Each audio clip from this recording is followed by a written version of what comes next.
నాకు నువ్వు ఎవరో ఎక్కడి నుంచి వచ్చావో తెలియదు కానీ ముఖ్యమైన విషయం ఏంటంటే మా ఇంట్లో జరిగిన ఈ అనర్థానికి మూల కారణం మాత్రం నువ్వే. నడు, ముందెక్కడి నుంచి బయటికి నడు. ఆంటీ నా మాట ఒక్కసారి వినండి ప్లీజ్. కనిపించుకో. ఆంటీ నా మాట వినండి. ఆంటీ దయచేసి తలుపు తెరవండి. నేను చెప్పేది వినండి. బాబు కార్తీక్, నువ్వు మీ అమ్మకి ఏ సాక్ష్యం చూపించడానికి తీసుకెళ్ళావు?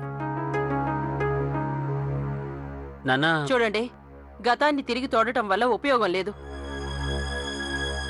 అమ్మా గౌరీ, మంచినీళ్ళు తీసుకురా. అలాగే అత్తయ్య.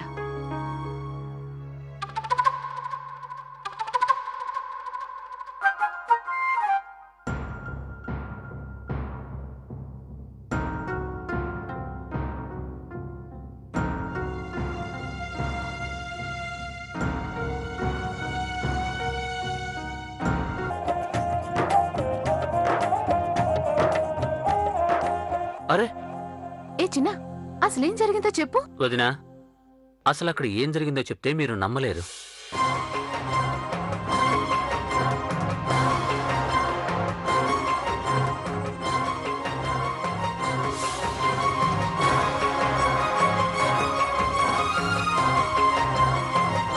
ఓరి దేవుడా, ఆ పిల్లాడు లేచిపోయి పెళ్లి చేసుకున్నారా? ఇప్పుడు నేనేం చేయను?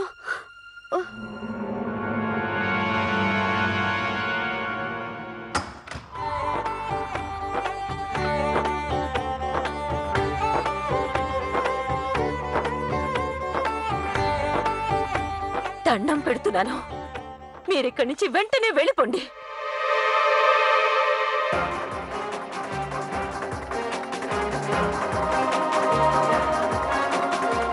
ఆంటీ, ఆంటీ ప్లీజ్ నా మాట వినండి. ఆంటీ, మీరు పెద్దవారు. మీరు కోపడ్డంలో ఏమాత్రం తప్పలేదు. నేనెవరో మీకు తెలీదు, ఒప్పుకుంటాను. కానీ నా స్నేహితురాలి తల్లిగా తమ గురించి అంతా తెలుసు. ఇక అబ్బాయి అంటారా? అబ్బాయి నాకు అన్నయ్య లాంటివాడు.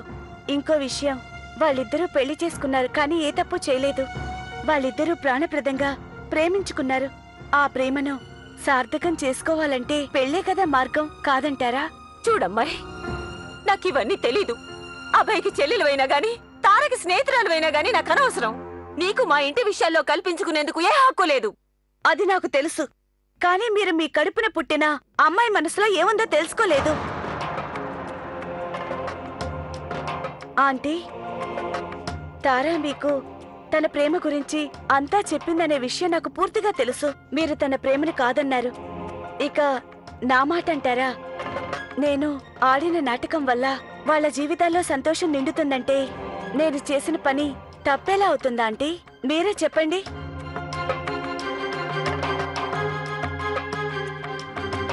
ఇక ఇప్పుడు ఏం చేయాలనేది మీ ఇష్టం. పెళ్లి చేసుకుని ఇంటికొచ్చిన అమ్మాయిని అవమానించి గెంటేస్తారో లేకపోతే వాళ్ళని ఆహ్వానించి ఆశీర్వదిస్తారో మీ ఇష్టం.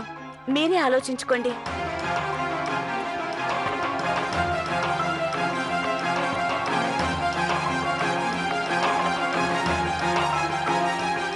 అంకుల్, నేను మిమ్మల్ని క్షమించమని వేడుకుంటున్నాను. నేను తప్పుగా ప్రవర్తించి మిమ్మల్ని చాలా బాధ పెట్టాను. ఒకవేళ మీరు గనక వీళ్ళని ఇంట్లోకి రానివ్వకపోతే నేను వాళ్ళని నాతో పాటు తీసుకెళ్తాను మా ఇంటికి.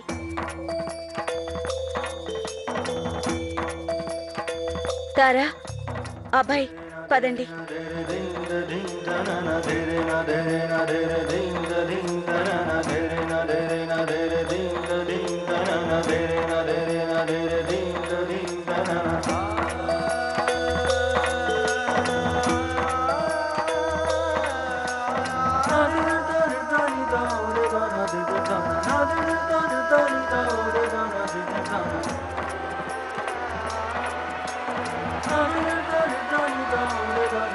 ఆగండి.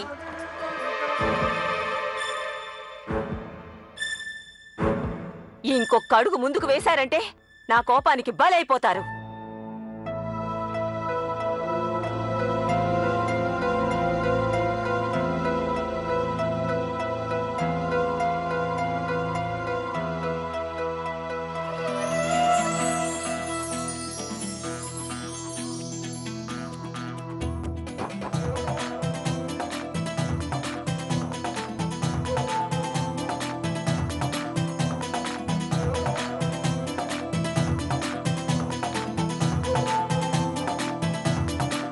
సంతోషంగా ఉండండి.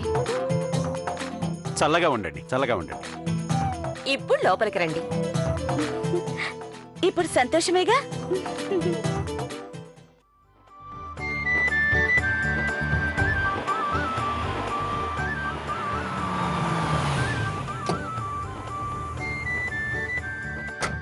రంగయ్య తాత, చెప్పమ్మా.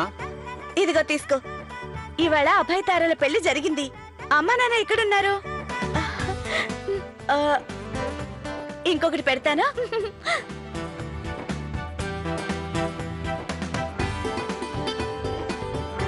కృతజ్ఞతలు వివేక్ రాజ్ గారు.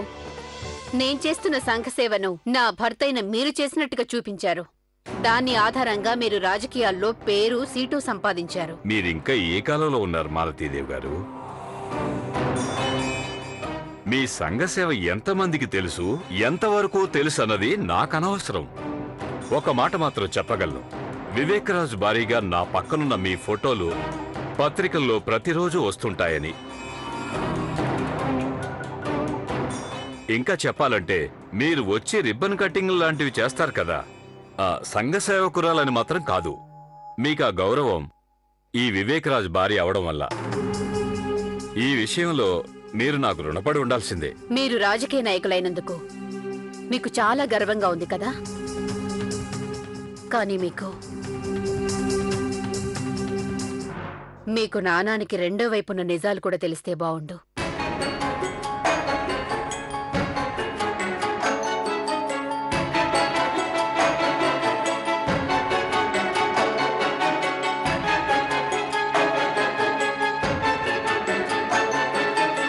పరాయి ఆడపిల్ల మరొక సొంతంటి విషయాలలో ఇలా ఎలా కల్పించుకుంటుంది?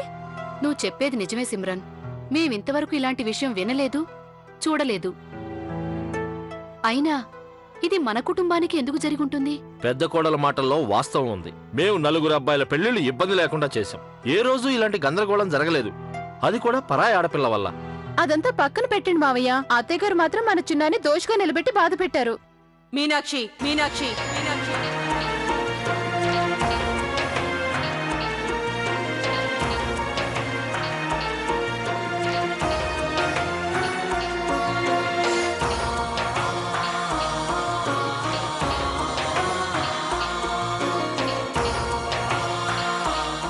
ఈ మధ్య నీ ధ్యాస పిల్లల మీద ఉండట్లేదు. అడు చూడు, చిన్నది తన పుస్తకాన్ని తిరగేసి పట్టుకుంది. మాటలు తగ్గించి పిల్లల మీద దృష్టి పెట్టు. అత్తయ్య గారు తప్పైంది, క్షమించండి. ఈరోజు మాట జారింది. ఇంకెప్పుడు ఇలా జరగదు అత్తయ్య, నన్ను క్షమించండి.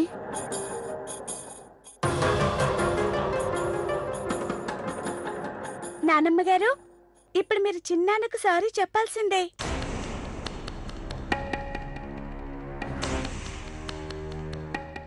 ఎందుకంటే మా టీచర్ ఎవరు పొరపాటు చేసినా కూడా క్షమించమని అడగాలని చెప్పింది. ఏమిటా మాటలు? పద బంగారు, మీరు హోంవర్క్ చేయాలి కదా. పద. మీనా, నేను వస్తానుండు. అది నేను మీతో కేసు గురించి మాట్లాడాలి. పద. ప్రియా, నేను ఆఫీస్ నుండి ఇంటికి కొన్ని ఫైల్స్ తీసుకొచ్చాను. అవి చూడడంలో కొంచెం హెల్ప్ చేస్తావా? పదండి. కిట్టు, దుకాణం లెక్కలేవో చూడాలని చెప్పావు కదా, వెళ్ళేవి చూద్దాం. పద. పద, ఆ లెక్క చూద్దాం.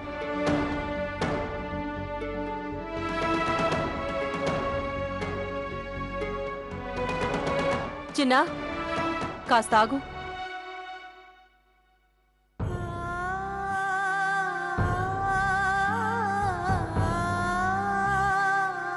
బాబు కార్తీక్, నేను పొరపాటు చేశాను.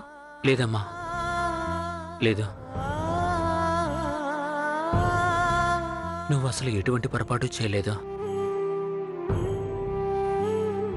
నువ్వు పొరపాటు చేసే ఛాన్సే లేదు. నేను చెప్పేది ఒకటే, ఏంటంటే నువ్వు బాధపడితే నేను చూసి తట్టుకోలేనమ్మా. ఇది నిజం. నువ్వు నా మీద నమ్మకం ఉంచు చాలు. నేను నీకు ప్రమాణం చేస్తున్నాను, మీ నమ్మకాన్ని ఎప్పటికీ వమ్ము చేయనని. మంచిది బాబు, ఇంకే అంతా మబ్బులాగా విడిపోయింది కదా. ఇక మీరు చూస్తూ ఉండండి. నేను మన చిన్న కోసం లక్షల్లో కాదు కాదు కోటిలో ఒక అమ్మాయిని వెతికి పట్టుకొస్తాను.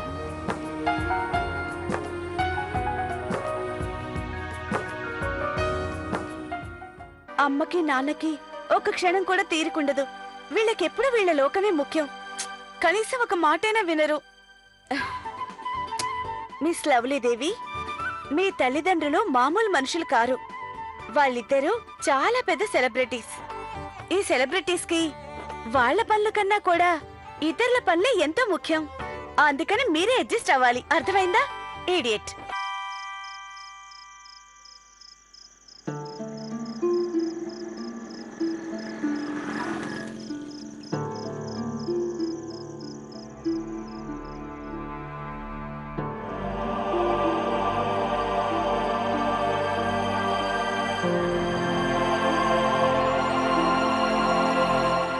కార్తీక్, నేనిది నీకోసమే చేశాను.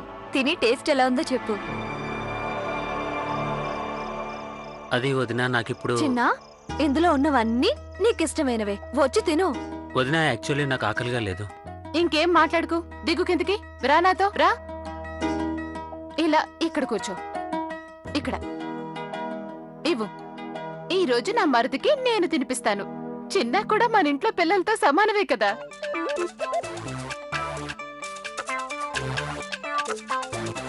ఈ రోజు అద్భుతం జరిగింది. అత్తయ్య గారు మన చిన్నని క్షమాపణలు అడిగారు. చిన్నా, ఇప్పుడంతా సర్దుకున్నట్టేగా. అత్తగారు స్వయంగా పొరపాటును ఒప్పుకున్నారు. అయినా నువ్విలా మూతి ముడుచు కూర్చున్నావెందుకు? లేదు వదినా, ఇంకా అంతా సర్దుకోలేదు. ఏం చిన్నా, ఇంకా ఏం మిగిలింది? చాలా ఉంది. నేను ఆ అమ్మాయి లెక్కని సరిచేయాల్సి ఉంది. ఓయ్, నువ్వు మమ్మల్ని కన్ఫ్యూజ్ చేయకు. ఉన్నదున్నట్టు స్పష్టంగా చెప్పు. వదినా, నేను నా చంపదెబ్బని మర్చిపోలేను. అలాగే దెబ్బ కొట్టినా ఆ అమ్మాయిని కూడా మర్చిపోలేను.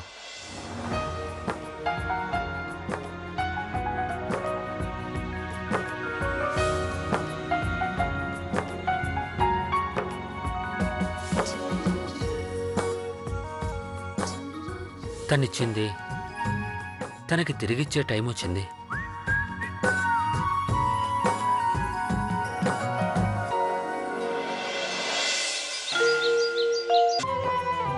గుడ్ మార్నింగ్ వదినా. Good morning. మీ డ్రెస్ రెడీగా పెట్టాను. వెళ్ళొస్తాను. బాయ్. Bye bye. సిమ్రన్, నేనేదో చెప్పాలనుకున్నానే. వంటగదిలోకి వస్తువులు కొనాల్సింది. అవన్నీ తెప్పించాలంటే కొంచెం డబ్బులు కావాలి. అదీ కాకుండా ఈ నెల సామాన్లన్నీ లెక్కిస్తే పోయిన నెల కన్నా 200 రూపాయలు పెరిగింది. ఇంకా టీ కప్పులు కూడా తెప్పించాలి. కొన్నింటి కాడలు ఊడిపోయిన చూడటానికి. అలాగే అక్కయ్య, నేను పనిచేస్తాను. మీకు 700 రూపాయలు ఇస్తాను, తీసుకోండి. మీకేం కావాలో అవి తెప్పించుకోండి. మంచిది. నేను ఈ లెక్కలన్నీ సాయంత్రం చెప్తానే. అలాగే అక్కయ్య. నీ క్యారేజ్ రెడీగా ఉంది, తెచ్చిస్తానుండు. మధ్యాహ్నం అదే ఫోన్ చేయాలి. అలాగే అక్క. ఏ సిమ్రన్, నాకు కూడా కొంత డబ్బు కావాలి. మన పిల్లల స్కూల్ యూనిఫామ్స్ పాతబడిపోయాయి. ఇక మీ అనుకి కొత్త బ్యాగ్ కొనాలి. కానీ తనకి బ్యాగ్ ఉంది కదా. ఉంటే ఉండనివ్వు. తను ప్రతిరోజు నిద్రపోయేటప్పుడు అడుగుతున్నాడు, ఆ బ్యాగ్ ఉంది కదా, ఆ కుక్క పిల్ల బొమ్మ బ్యాగ్ ఉంది కదా, అది నాకు కొంటావా అని. అనుని మీరు నెత్తినెక్కించుకొని గారాబం చేస్తున్నారు. ఆ లక్కీని చూడండి, ఎంత బుద్ధిగా ఉంటాడో. లక్కీ బుద్ధిమంతుడా? వాడొక పెద్ద కోతికి తమ్ముడు. ఏంటి? ఎవరికి తమ్ముడు? కోతికి. అంటే అంటే అదే. ఇవన్నీ నీకెందుకులే. డబ్బులు ఇలా ఇవ్వు. ఇస్తానుండు. ఇదిగో తీసుకో అక్కయ్య. ఒక్క నిమిషం. ప్రియా, నువ్వు షాపింగ్ చేస్తానన్నావు. లెక్కంతా నేను ఇప్పుడే రాసుకుంటాను. లేదంటే ఎవరికెంత ఇచ్చానో మర్చిపోతాను. త్వరగా అక్కడ కూర్చొని రాసుకో.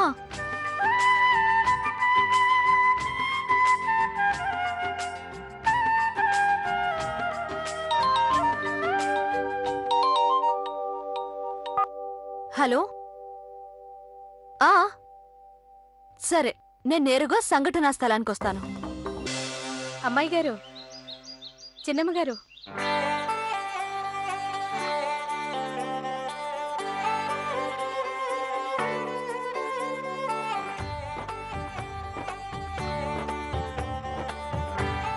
అమ్మగారు, లావణ్యమ్మ గారు. ఏంటి రాణి ఇంత పొద్దున్నే లేపుతున్నావు? నన్ను కోసం పడుకోనివ్వు. అమ్మాయి గారు, 11 గంటలు అవుతోంది. 11? ఓరి దేవుడు! రాణి, నాకు చాలా ఆలస్యమైంది. ఓ పంచి, నా గ్రీన్ కలర్ డ్రెస్ తీ, అలాగే మ్యాచింగ్ శాండిల్స్ కూడా. అది నా హెయిర్ డ్రైయర్ ఎక్కడుంది? అది కూడా తీసిపెట్టు, నేను స్నానం చేసి వస్తాను.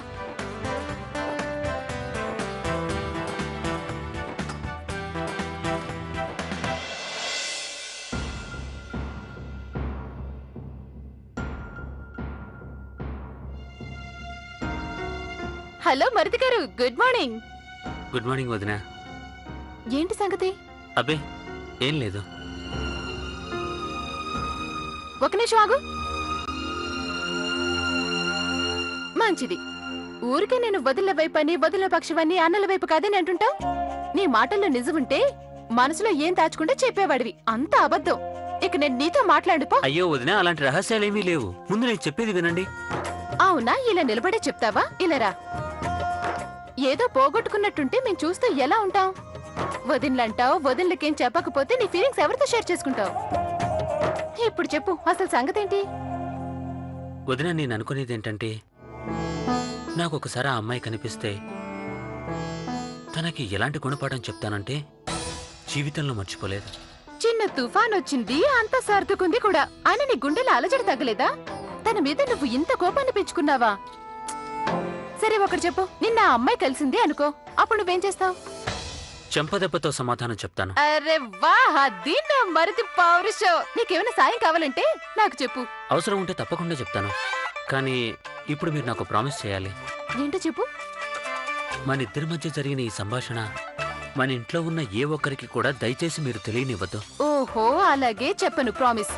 సరే, ఇక నువ్వు వెళ్ళు, ఆలస్యం అవుతుంది. అలాగే.